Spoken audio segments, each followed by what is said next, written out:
Given that the documentary tackles sexual violence against women and children in the context of indigenous peoples or IPs, Kapalit ng Katahimikan raises various ethical issues and dilemmas in the social, legal, and cultural aspects. The primary ethical dilemma faced by the reporter is how to avoid sensationalism, a media tactic that leverages shock value by exaggerating an issue to attract readers or viewers. As it depicts the story in a specific distorted light, sensationalism often leads to harmful stereotypes, prejudice, and exploitations of the subject. In this particular case, as a journalist, Cara David was accountable for highlighting the problem of sexual assault along with the flawed tribal justice system suffered by women and children IPs without undermining the issue's sensitivity, overstepping the subject's boundaries, nor jeopardizing the IP's image.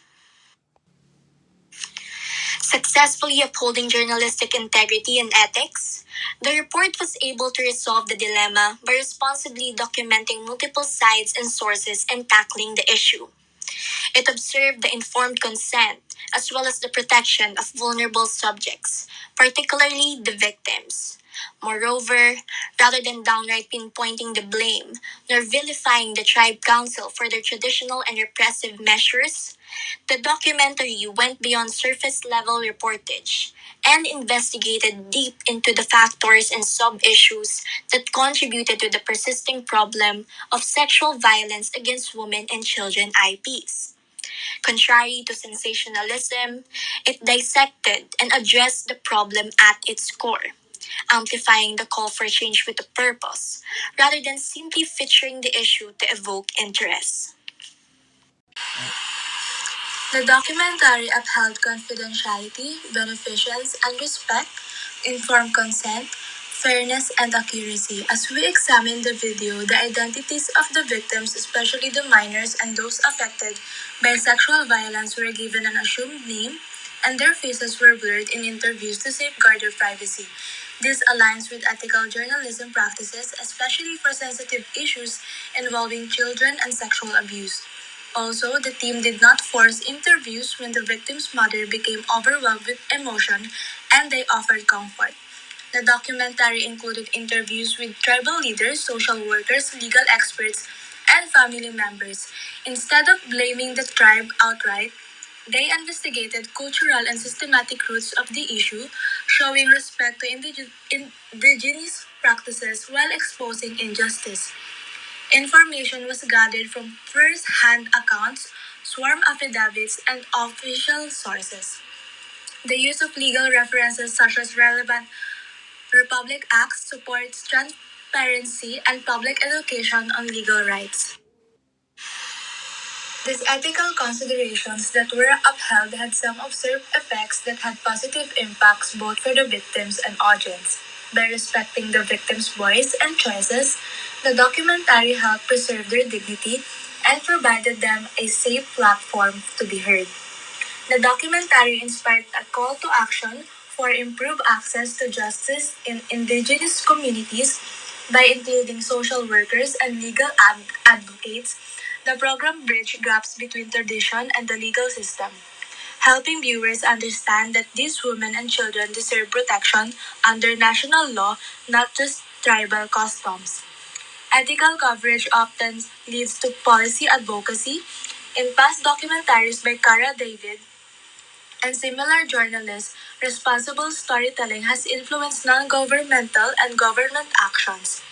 The same effect can be expected here, particularly in strengthening women's rights and indigenous access to justice.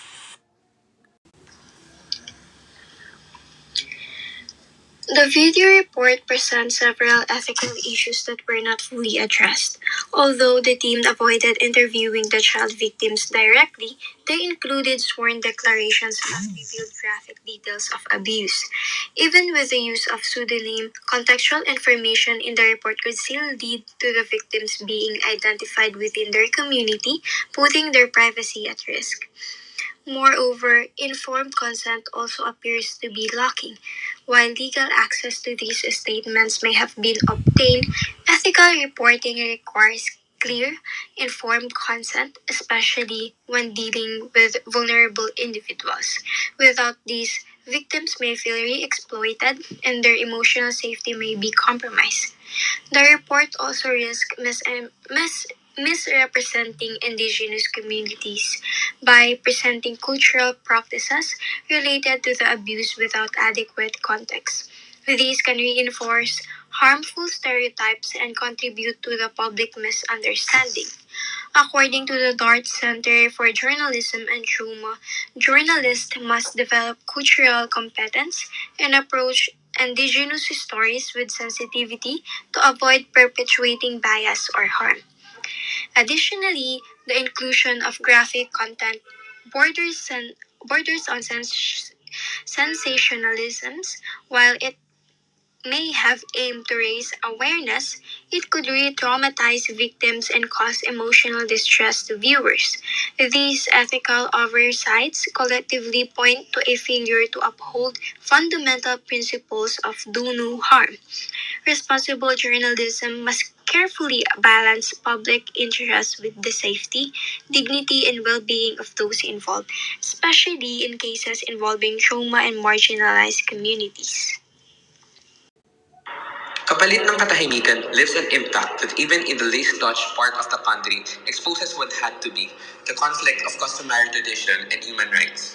After all, it's not just a conflict but blatant discrimination against women and children, as well as for their dignity and rights.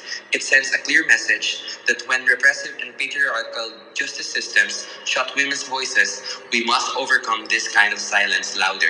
The documentary showed that women are silenced and objectified, countered by silence due to cultural practices. As sensitive as it may be, it was important in exposing what has been stagnant. The documentary's main goal was to give voice to the victims, especially women and children who are often silenced by harmful traditions and the lack of access to justice. The team followed important ethical principles to amplify this call by protecting the identities of the victims, using aliases and blurring faces to make sure they stay anonymous. They also respected the victims and their families by only including information they were willing to share and by stopping interviews when it became too emotional for them. The team listened with compassion and showed both sides of the story, including the cultural practices of the tribe and the views of the tribal leaders. They also included legal experts and social workers to provide accurate, reliable, and fair information, making the story balanced and informative. It also refused to sugarcoat reality, making the documentary more authentic and true to its grassroots. Most importantly, it raises concerns on how traditional laws are ethical and if they are even worthy to be upheld. The documentary exposes the heartbreaking truth and how even tradition and human rights can have conflicts. Upholding one's dignity weighs more than the systemic injustice that perpetuates abuse and gender discrimination. Kara David also called upon empowering women by improving access to the justice system, especially for marginalized communities, where women are silenced by their own traditions. It shows nothing else but to end these traditions that objectifies women as someone who is powerless and voiceless in the community, when in fact they are not. In the end, Kapalit ng Katahimikan did what ethical journalism is supposed to do. It exposed injustice, empowered the voiceless, demanded accountability, and made viewers uncomfortable because they should be, and everyone should be.